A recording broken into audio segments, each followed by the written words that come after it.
ओम ऋषिकेशवाय नमः। ओम ऋषिकेशवाय नमः। ओम ऋषिकेशवाय नमः। ओम गोविंदाय नमः। ओम गोविंदाय नमः। ओम गोविंदाय नमः। ओम पुंडरीकाक्ष पुनातु पुंडरीकाक्ष पुनातु पुंडरीकाक्ष पुनातु। चंदन मंदित नित्य पवित्र पापनाशनम आपदां हर्तं लक्ष्मी वसतु ते सदा।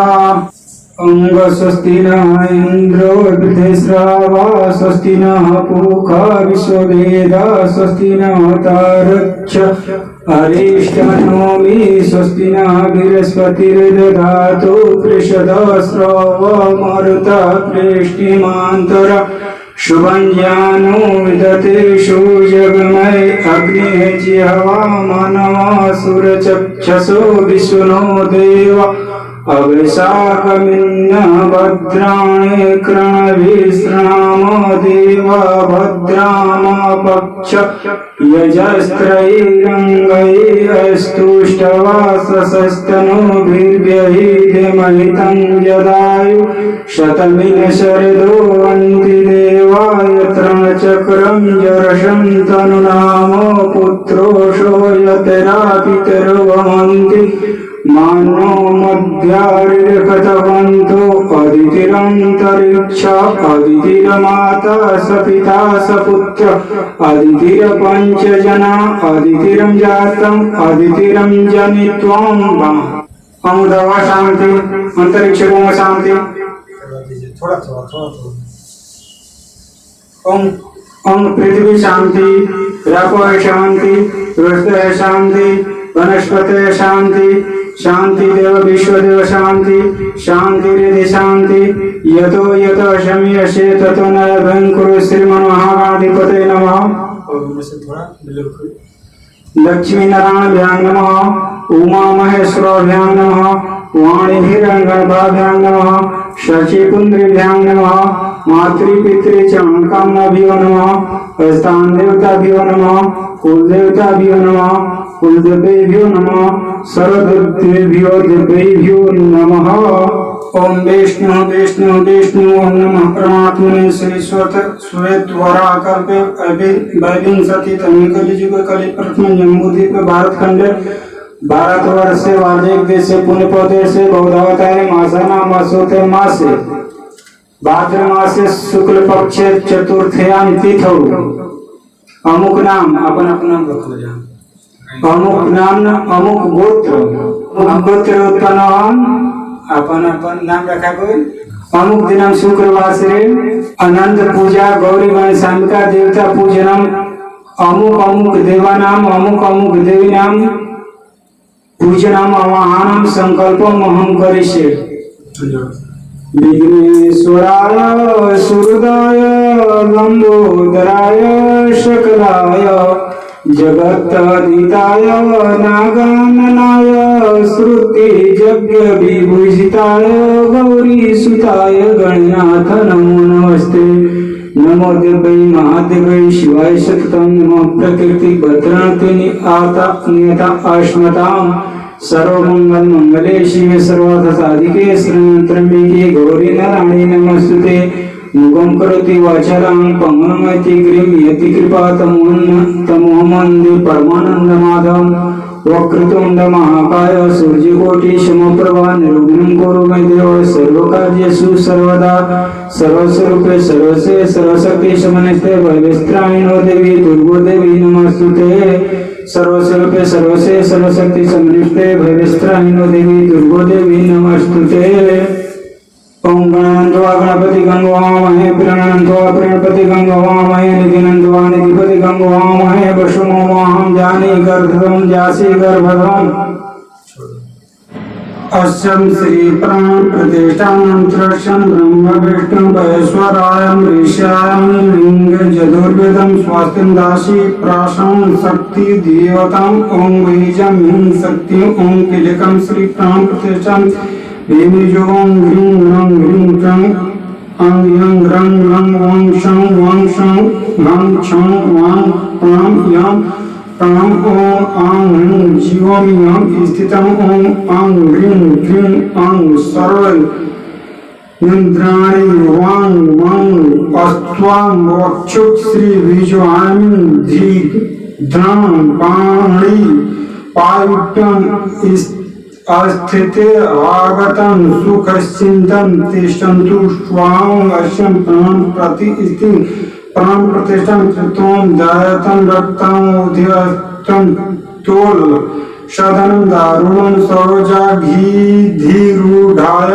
करं वञ्ज्य पाशं दण्ड त्रिक्षु भवत्वत्मगुणं मूर्तं डाकुतं पंचालं ब्राह्म संस्कृतपालं विप्रां विलसितं पीनवाक्षोरुद्याढ्यं देवी बालवक्रं भवन्तु शोकरं प्रक्षं परां न कर्पूरगौरं करुणावतारं संसारसारं भुजगेन्द्रहारं सदा वसन्तं हृदयारविन्दे भवं भवानी सहितं नमामि।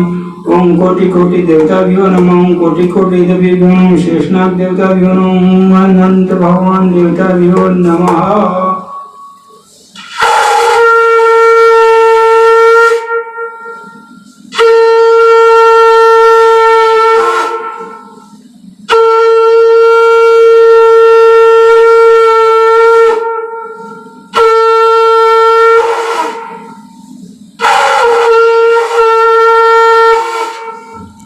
सर्वमंगल मंगले शिवे सर्वसाधिके शरण्यत्र्यंबके गौरी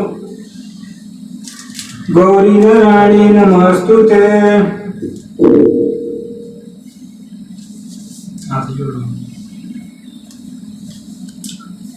सूत जी सौनक आदि ऋषियों से कहते हैं कि पूर्व समय में गंगा जी के तट पर धर्म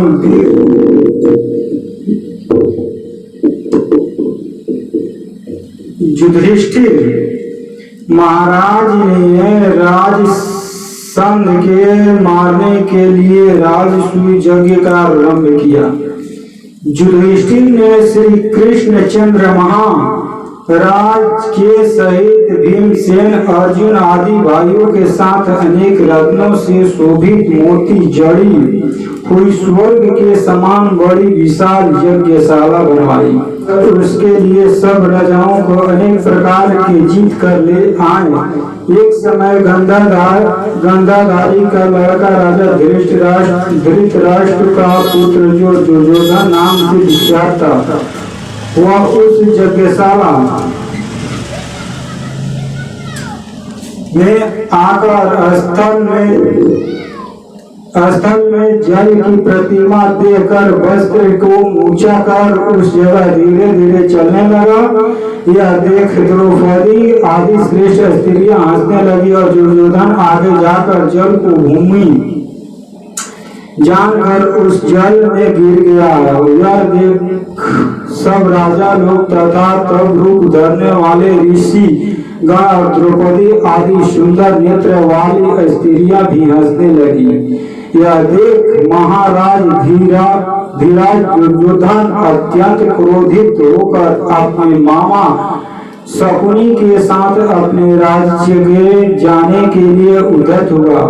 उस समय शकुनी ने अत्यंत मधुर वचन कहा कि हे राजन, आगे बहुत कार्य करने के लिए इसलिए आप अनंत क्रोध का त्याग करें। हे राजेंद्र, यज्ञशाला में अपने घर चलने के लिए उठिए।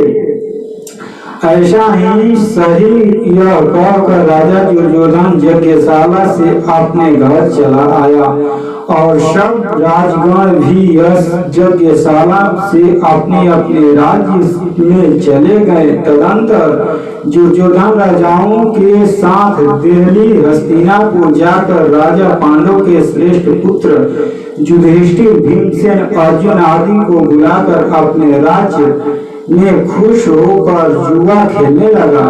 उस जुए में नहीं है पाप जिसने ऐसे पांडवों का संपूर्ण धन और राज्य आदि जीत लिया।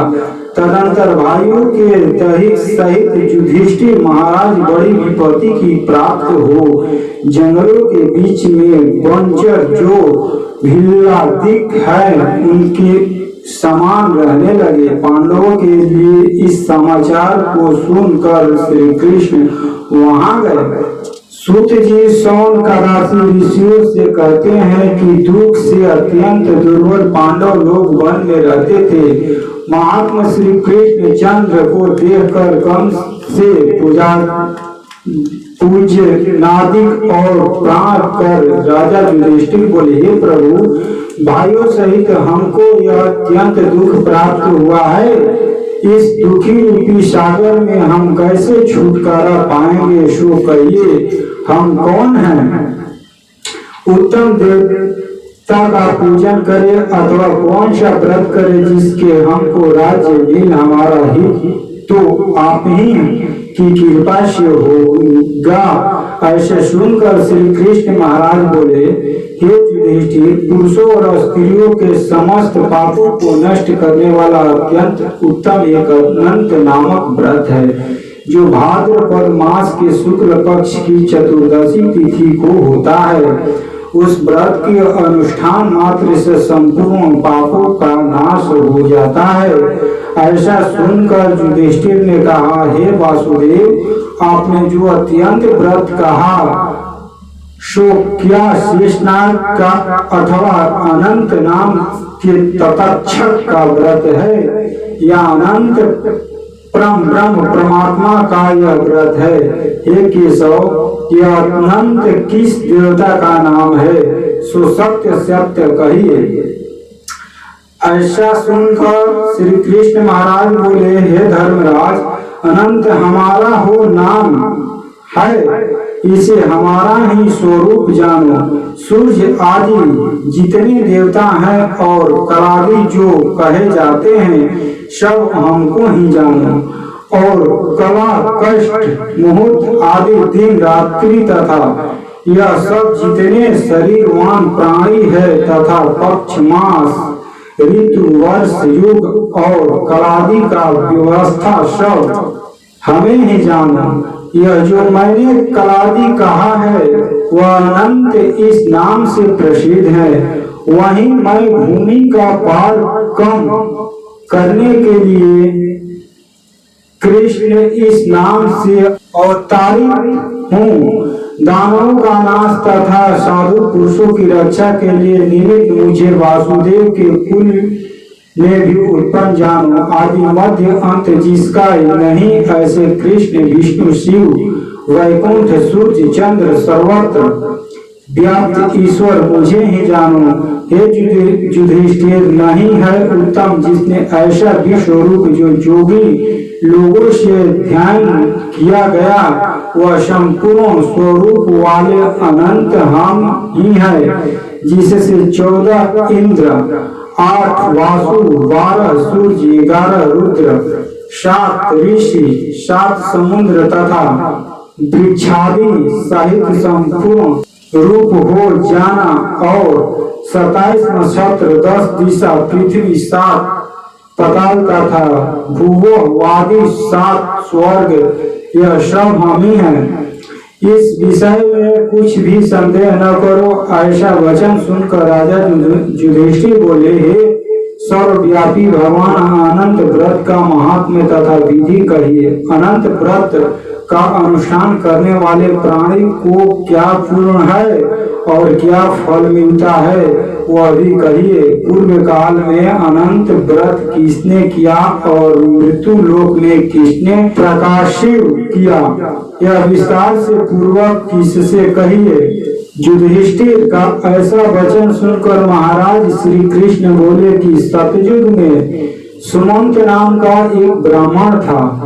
वह वशिष्ठ गोत्र में उत्पन्न सुंदर दीक्षा नाम का भृंगु ऋषि का कन्या के साथ वेदोक्त विधि से विवाह किया। हे राजन, दीक्षा नामक स्त्री से समय पाकर अनेक सुंदर लक्षणों से युक्त एक कन्या उत्पन्न हुई। वह शीला नाम की अत्यंत सुशील कन्या पिता के घर बढ़ने लगी। उसकी पतिव्रता माता कलंजवर के दाह से दुखी हो नदी के जल में प्राण त्याग कर स्वर्ग को चली गई। तदंतर कुछ सुमंत नामक ब्राह्मण ने धर्म नामक ब्राह्मण की बोलने वाली और बड़ी प्रचंड थी। वह शीला नामक की कन्या पिता के घर गृह कार्य करने में बड़ी चतुर थी। वह आंगन बाहर दरवाजे के ऊपर और देहली के ऊपर स्वस्तिक, शंख, कमल, नीले, सफेद और काले अनेक प्रकार के चिन्हों को लिख कर देखा करती थी। इसके तदंतर इसी तरह बहुत दिन बीतने पर कौमारावस्था में प्राप्त वह शीला पिता के घर में मंगल के लिए देने वाली बड़ी हुई। उसको देखकर पिता सोचने लगे, हम वह कन्या पृथ्वी में किस गुणवान वर को दे। ऐसा विचार कर वे दुखी हुए। उसी समय उत्तम वेद वेदांग को जानने वाले कौंडिल्य नाम के मुनि कन्या के लिए आए हुए बोले, तुम्हारी गुण युक्त कन्या से मैं विवाह करना चाहता हूँ। ऐसा सुनकर पिता ने शुभ दिन से ब्राह्मणों से इंद्र तुल्य कौंडिल्य मुनि को अपनी कन्या दे दी। श्री कृष्ण कहते हैं, हे धर्मराज, सुमंत ने वेद की विधि से उसका विवाह कर दिया। उस समय वहां पर स्त्रियां गीत गाने लगी और ब्राह्मण लोग स्वस्ति वाचन करने लगे, वंदी जय धूप करने लगे। इस प्रकार विवाह का सुमंत विप्र अपनी क्रक्षा स्त्री से बोला। दामाद के संतोष के लिए कुछ द्रव्यादि दहेज में देना चाहिए। ऐसे सुनकर वह क्रक्षा क्रोध से घर को शोभा बिगाड़ कर संपूर्ण इंद्रादि फेटी से अच्छी तरह बंद कर दामाद से बोली, आप अपने घर जाइए, हमारे घर में कुछ भी द्रव्य नहीं है। यदि विश्वास न हो तो देख लीजिए। श्री कृष्ण जी कहते हैं, हे पार्थ, ऐसा सुनकर वे मुनि उदास हुए और वह कन्या भोजन से बचे हुए अनादि को राह में खर्च करती गई। कौंडिल्य मुनि से उस युक्ति संबंध की कन्या को बैलगाड़ी पर बैठाकर सोने चलने लगे। जाते जाते पुण्य दयाक यमुना नदी को देखकर उसके किनारे रथ को खड़ा कर शिष्य को नियुक्त कर वे स्नान संध्यादि करने गए। मध्याह्न में समय भोजन इस समय जानकर रथ से उतरी नदी के किनारे उस शीला ने लाल वस्त्र पहने हुए स्त्रियों के झुंड को देखा। उस स्त्रियों के समूह को चतुर्दशी के दिन श्री जनार्दन भगवान के पूजन करते हुए देख उनके पास जो स्त्रियां से शीला धीरे धीरे पूछने लगी, तुम यह क्या करती हो? इस व्रत का क्या नाम है? ऐसा सुनकर शीला ही है श्रृंगार जिसका। ऐसी शीला से वे स्त्रियां बोली, यह अनंत का व्रत है, हम अनंत भगवान को ही पूजन करते हैं। ऐसे सुनकर शीला बोली, मैं भी यह उत्तम व्रत करूंगी। इस अनंत व्रत की क्या विधि है और यह व्रत किस तरह का है? इससे क्या दान होता है और कौन देवता पूजे जाते हैं? सो मुझसे कहो। ऐसा सुनकर वे स्त्रियां बोली कि हे शीले, उत्तम व्रत का प्रस्थान मात्र एक से लेकर मालपुआ आदि पकवान बनाकर आधा ब्राह्मणों को दे और आधा आप भोजन करे।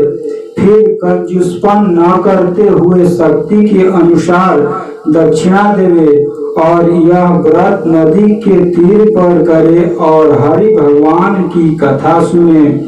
कुश के शेष नाग जी बनाकर बांस के पात्र में रखकर फिर स्नान कराकर मंडप के भीतर भगवान का विविधि पूजन करे। चंदन पुष्प धूप दीप का 14 गांठ देकर दाहिने हाथ में प्रथम एक स्मरण कर कि वासुदेव नहीं है, अंत जिसका ऐसे संसार रूपी महासमुद्र में डूबे हुए मेरा अच्छी तरह उद्धार करो और अपने अनंत रूप में लीन करो। हे सूत्र रूपी अनंत भगवान, आपको बार बार नमस्कार है। ऐसे स्मरण कर सूक्ष्म रूपी अनंत भगवान को बाएं हाथ में बांध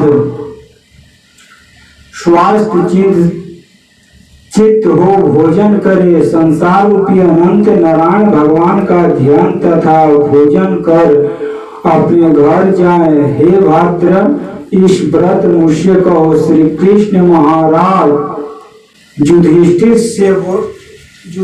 से बोले, हे राजेंद्र, प्रसन्न चित्त से ऐसा व्रत विधान सुनकर वह शीला भी सुंदर डोर के हाथ में बांध व्रत करने लगी। जैसे 14 गांठ देकर बाएं हाथ में बांधना कहा है, वैसे बांध फिर पाथे रख खर्च जो रहा उसका आधा ब्राह्मण को दे। अवभिष्ट आप खाकर फिर प्रसन्न हो पति के साथ बैलगाड़ी से अपने घर को गई।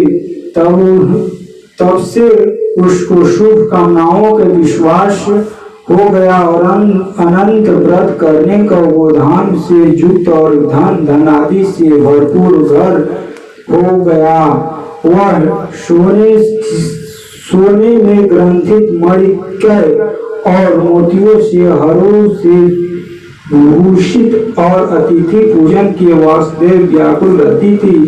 सुख से वह कर मारी युक्त करधानी तथा मोतियों से भालाओं में अलंकृत घर में पति के साथ उत्तम वस्त्र पहन सावित्री के समान सुशोभित होने लगी।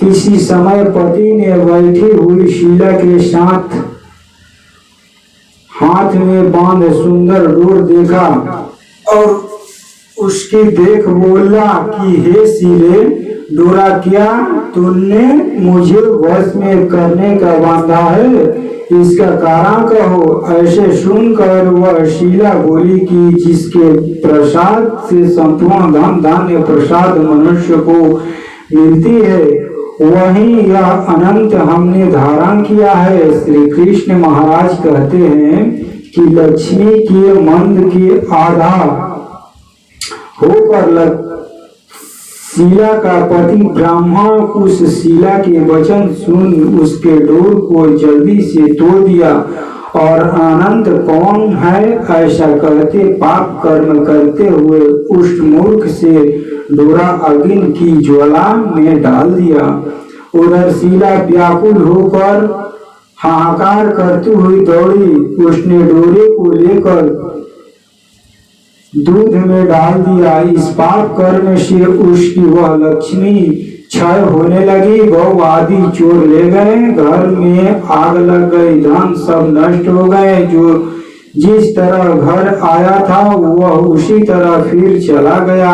इसी तरह कुटुंब में भी कलह होने लगा, भाइयों से लड़ाई होने लगी। अनंत को फेंकने के पाप से घर में दरिद्रता घुस गई। श्री कृष्ण जी कहते हैं, हे युधिष्ठिर,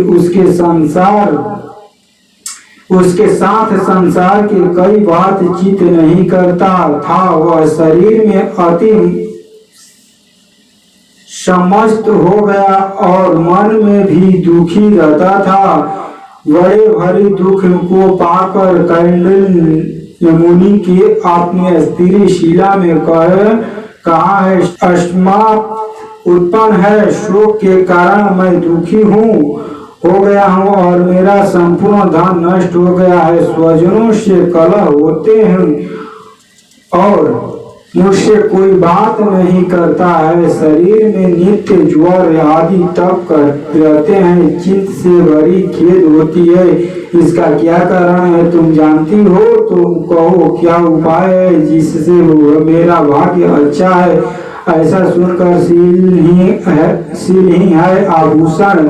जिसका ऐसा सुंदर स्वभाव वाली शीलापति से बोली, अनंत फेंकने के पाप से यह सब हुआ है। हे महाभाग, उसके लिए उपाय करो, तब फिर सब हो जाएगा।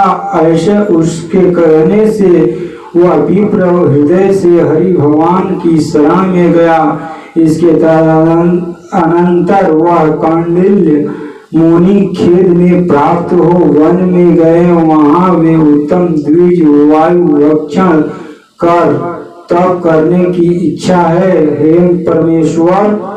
परमेश्वर का ध्यान करते हुए सोचने लगे, जिसके भाद्र में मुझे धनादि मिला और इसके अपमान करने से मैं निर्धन हो दुख को प्राप्त हो गया हूँ। मुझसे अतिशय सुख दुख देने वाला धनादि हुआ हूँ। ऐसा चिंतन करते हुए गंभीर वन में फिरने लगे। वहीं पर फूल माला एक आम का वृक्ष देखा। वह कैसा था कि जिस पर एक भी पक्षी नहीं है और करोड़ों कीड़े लगे हैं। उसने आम के वृक्ष से पूछा कि कहीं अनंत भगवान को देखे तो है। सौम्य कहा, मेरे चित्त में अतिशय दुख है। यह सुनकर आम का वृक्ष बोला, हे विप्र, मैंने अनंत भगवान को नहीं देखा है। यह सुनकर वह दुखी होकर चल दिया और अनंत भगवान को कहाँ देखेंगे ऐसा विचार करता हुआ घूमने लगा। इतने में बछड़ा सहित गौ को देखा, जो वन में मध्य से इधर उधर दौड़ रही थी। श्री कृष्ण महाराज कहते हैं कि हे पांडव, वह ब्राह्मण गौ से बोला कि तुमने अनंत भगवान को देखा हो तो कहो। इसके बाद गौ बोली कि हे कंडिल ब्राह्मण, मैं अनंत भगवान को नहीं जानती। उसके बाद आगे जाकर घास पर बैठे हुए वृक्षक सबको देखा। उससे पूछा कि हे गौ के पति, तुमने अनंत भगवान को देखा है?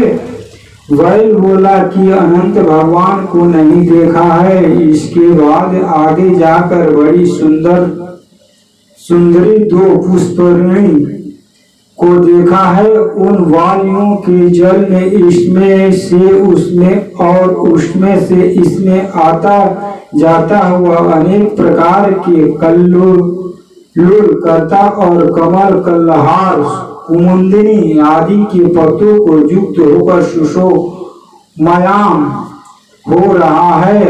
ब्राह्मण हंस चौकर बाबुल आदि पक्षियों से सिवत उस पापी को देख विप्र ने उन दोनों पुष्पकर्णी से पूछा कि तुम दोनों को अनंत भगवान को कहीं देखा है? यह सुनकर वे दोनों पुष्प ऋणी बोली, हे द्विज, हमने अनंत भगवान को नहीं देखा। आगे जाकर उसी तरह इस गधा और एक हाथी देखा। उन दोनों से भी ब्राह्मण ने पूछा कि आप लोग ने तो कहीं अनंत भगवान को नहीं देखा है? ऐसे पूछकर वह निराश हो उस जगह बैठ गया। हे राजन, वह कौंडिल्य जीवन में निराश हो बड़ा विकल होता हुआ है। भारत वह बहुत गर्व ऊर्ध्व श्वास लेकर भूमि पर गिर पड़ा।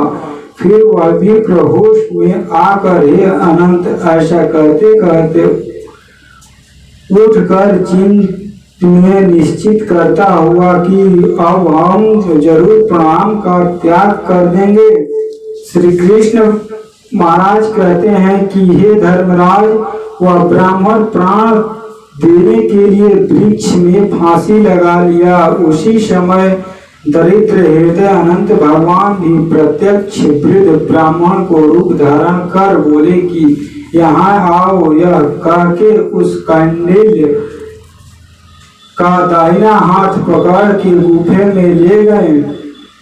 उस गुफे में कौंडिल्य मुनि ने एक शहर देखा, जिसके बड़े स्वरूप स्त्री पुरुष विद्वान और शुभदायक दिव्य सिंहासन पर भगवान बैठे हैं, जिनके अगल बगल शंख चक्र गदा कमल और गरुड़ सुषुमा मान और रहे हैं। कौस्तुभ भवानी धारण किए वनमालादि अनेक प्रकार के आभूषण धारण किए हुए विश्वरूप अनंत भगवान को उस कौंडिल्य मुनि के देखा है।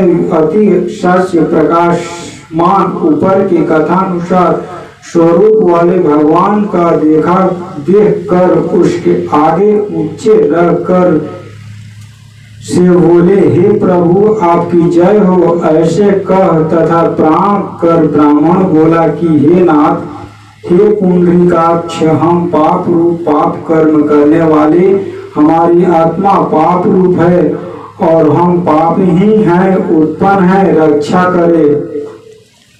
आप मेरे संपूर्ण पापों को हरने वाले हैं।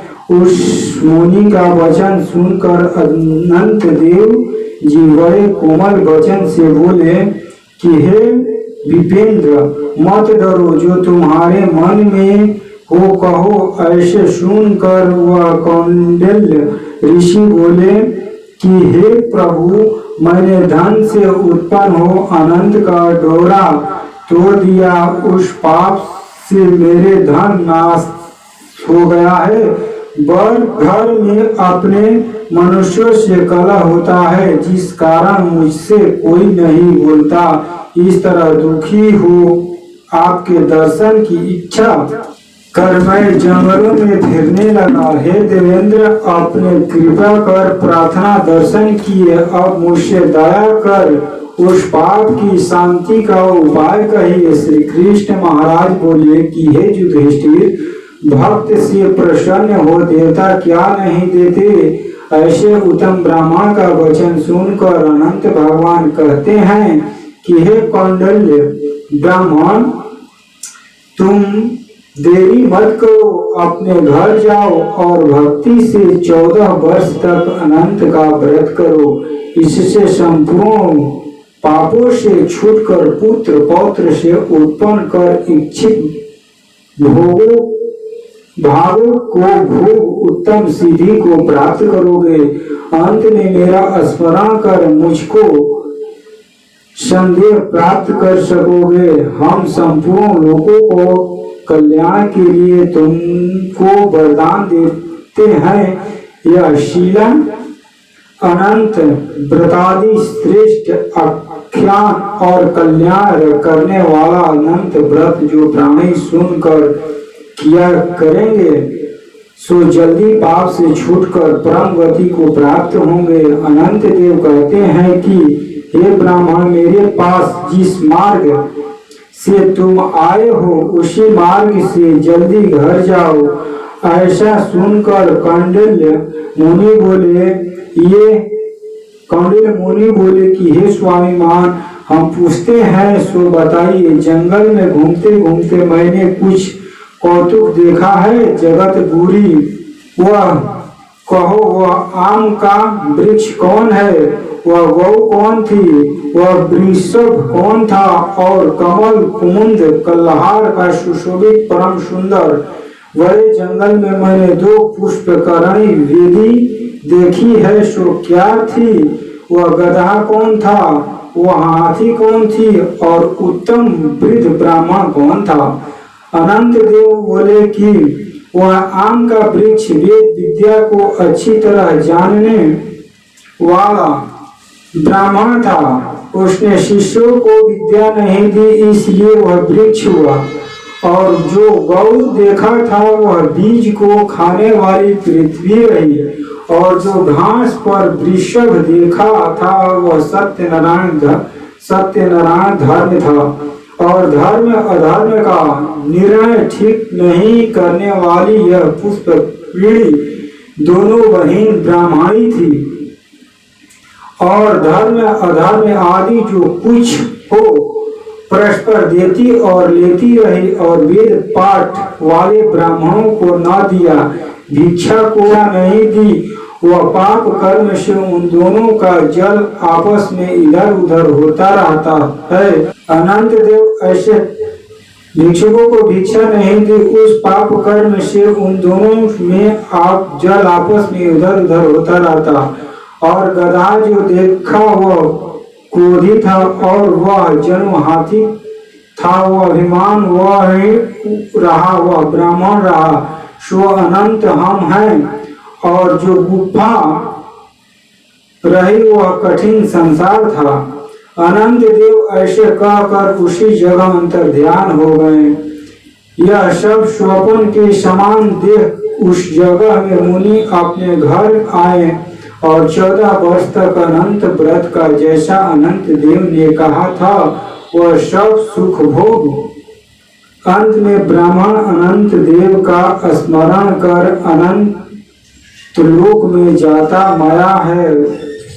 राजर्षि तुम भी यह कथा सुनो और व्रत करो। जिस प्रकार ब्राह्मण को 14 वर्ष में फल प्राप्त हुआ तुमको भी उसी तरह अनंत देव की कृपा से सब इच्छित वस्तु एक ही वर्ष में कथा सुनकर व्रत करने से प्राप्त हो जाएगी।